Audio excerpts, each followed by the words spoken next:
Don't worry about that. Worry about the Tech Tuesday. Tech Tuesday! What's up, guys? Another Tech Tuesday. Charles got something that he just got, and I'm super excited about. What'd you bring? We brought some anamorphic lenses by GreatJoy. So today we're talking about lenses, and I know that can be kind of overwhelming. There's so much that goes into lenses, a lot of technical stuff. I don't really care about a lot of that. I care about what do they look like, and a few things I'm going to pick Charles's brain about. But Charles has a scene today that we're going to do. Yeah, so we're gonna, so something that I want to do is that there's a lot of like lens reviews. I shouldn't say lens reviews, but lens reviews. Those are the bunny ears. Happy rabbit. Happy rabbit bunny ears. There you go. There's a lot of lens reviews out there that they go into depth of the lens. They break down like pin cushioning and focus and aberration and all that stuff. And those are great. If you want to check that stuff out, go to like CVP and read their reviews. They do like extensive reviews on lenses.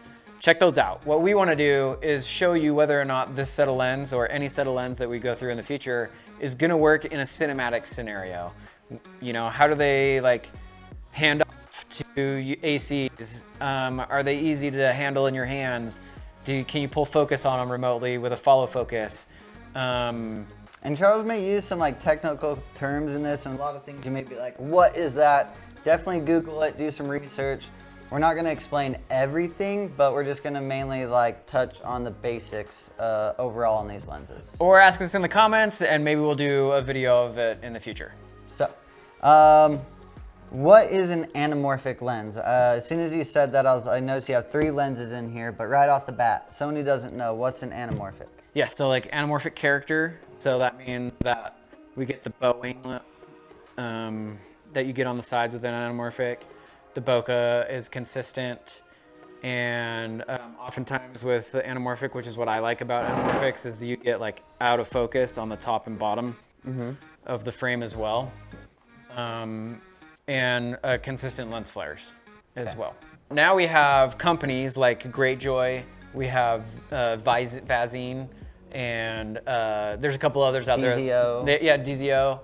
You know, people are starting to make affordable lenses, and this is the first actually affordable lens set that we have access to that doesn't cost an arm and a leg. And when I say arm and a leg, I'm talking each lens is under $2,000, and that is freaking amazing for an anamorphic lens. Especially a cinema lens. For somebody who's coming from like a Canon background, who shoots mainly on like L-series lenses, what's the biggest jump from going from like that type of lens over to a cinematic lens? And there's a huge price jump with that. What is that? Yeah, and I would say, I mean, there is the mount. Like mounts are the biggest thing, like going from EF to PL mount, which is what these are. Most cinema glass is PL mount. And if you don't know what that is, we can show you. Let's open these up.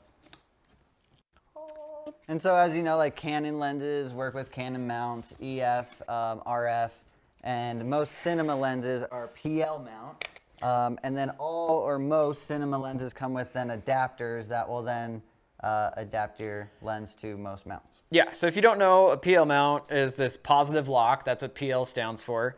And it has these bayonets, and then it's a bayonet style mount. And that sits into the camera, and then the camera has a ring on it that tightens it down and sucks it into the camera. And it's a positive lock. It's a better system than the EF system like this, where you have, again, it has like little flanges on it, but compared to the PL, like minuscule compared to the PL flange that's on there. And so like, obviously there's more metal here holding it, that you're gonna have a better grip on the lens versus your EF. And so you can have bigger, heavier lenses that aren't supported on a PL versus what you can have on the EF. And if you're watching this video and you know about lenses and you're buying these type of lenses, you probably already know about all the mounts and that sort of thing. But if you're new to lenses and you're kind of like, hey, I've been shooting on like the classic Canons, but I'm ready to step out of that comfort zone, I would definitely recommend, and as we're going to talk about today, a set like this and many other sets.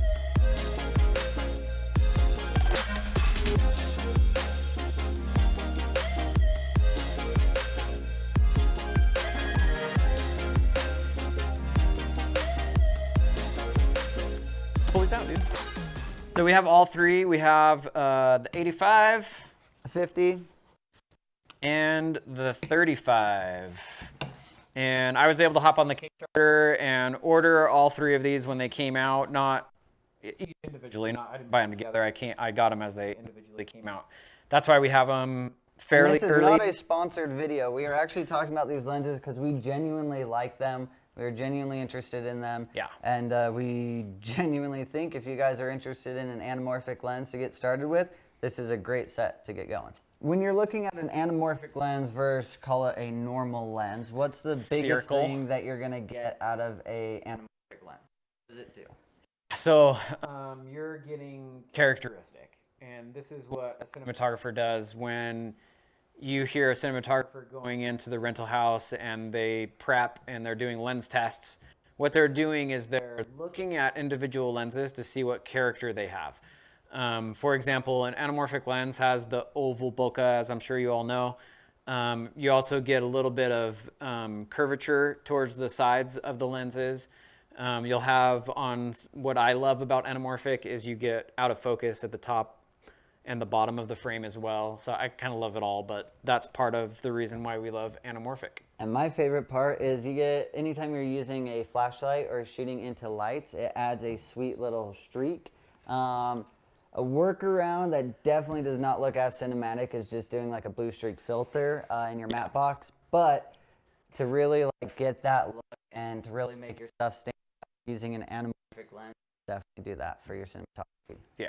It's great. So these are full frame lenses. So a lot of guys out there are shooting stuff with Blackmagics, with, I don't know, whatever camera, Reds and things like that, that are not full frame. So you're not getting the full advantage of these lenses because these are full frame lenses. So today we're on the Zcam E2 F6, which is a full frame camera. The Zcam, it's very similar to the Red Komodo, small body, but it's full frame and is very cool. So we're gonna dive into that and we'll see you guys on set.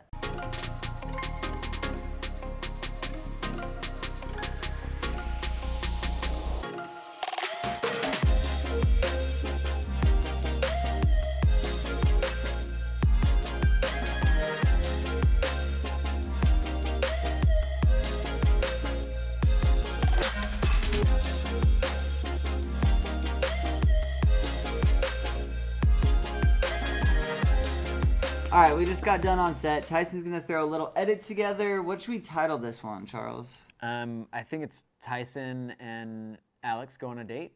I don't know, I gotta see this one. This is pretty good. Let's jump into it. Here we go.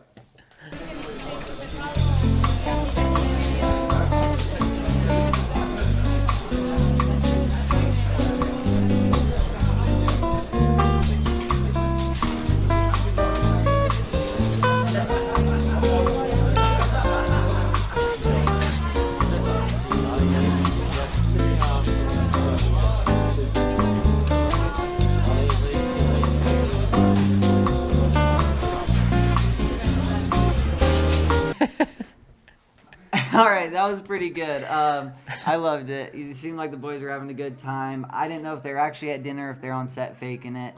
That was good. I think it's a real date. I think it was a real date. I think they enjoyed themselves. I think there might be a thing. Yeah. Tyson did a great job throwing that together.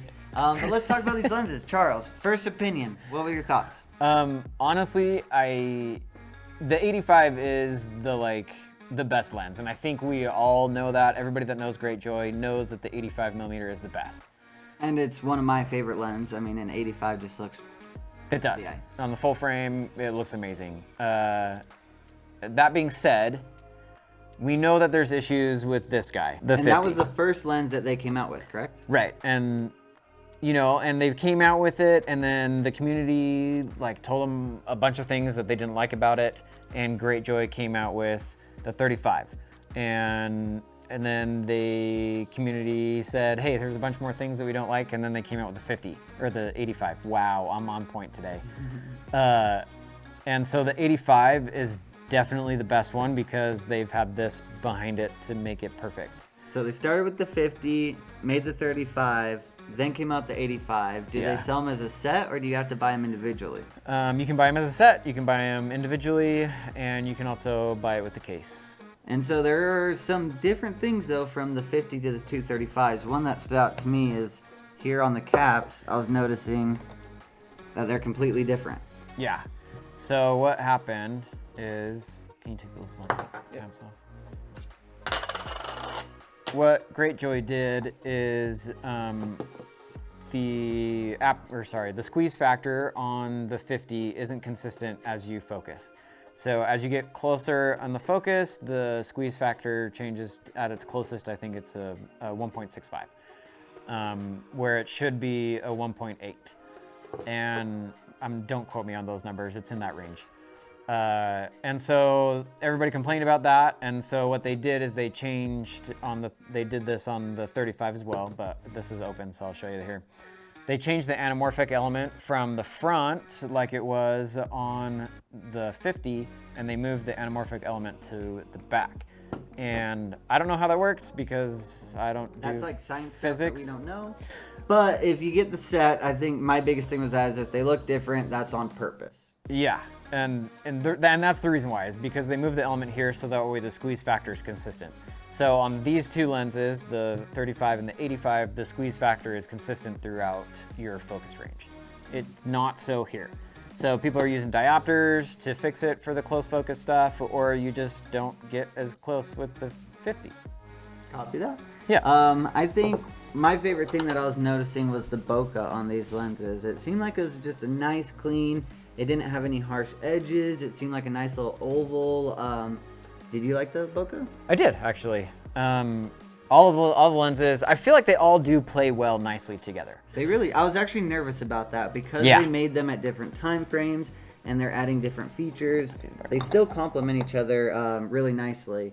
And as Tyson was throwing this together, we were noticing, like, I couldn't tell, like, I wasn't like, oh, that looks extremely different. There wasn't anything that was, like, taking me away from what we were shooting. Right. And that's kind of what my point behind these was, is even though you have issues with this and they don't match necessarily like the elements inside, when you put it on the camera and you actually film a scene that, you know, is lit consistently, they work. Yeah, no, I'm very impressed for an anamorphic lens, not having to spend tens of thousands or even hundreds of thousands of dollars to be able to own your own set at an affordable price. These are them. These are them. I would definitely say, I'd say they get my stamp of approval. Charles? Me too. Yeah, I like them. And I think we're going to keep them and shoot some fun stuff with them. I definitely could see us using these on like a commercial or music video. Yeah. Yeah. Well, hope you guys enjoyed this review and another Tech Tuesdays. We'll see you next Tuesday. See ya.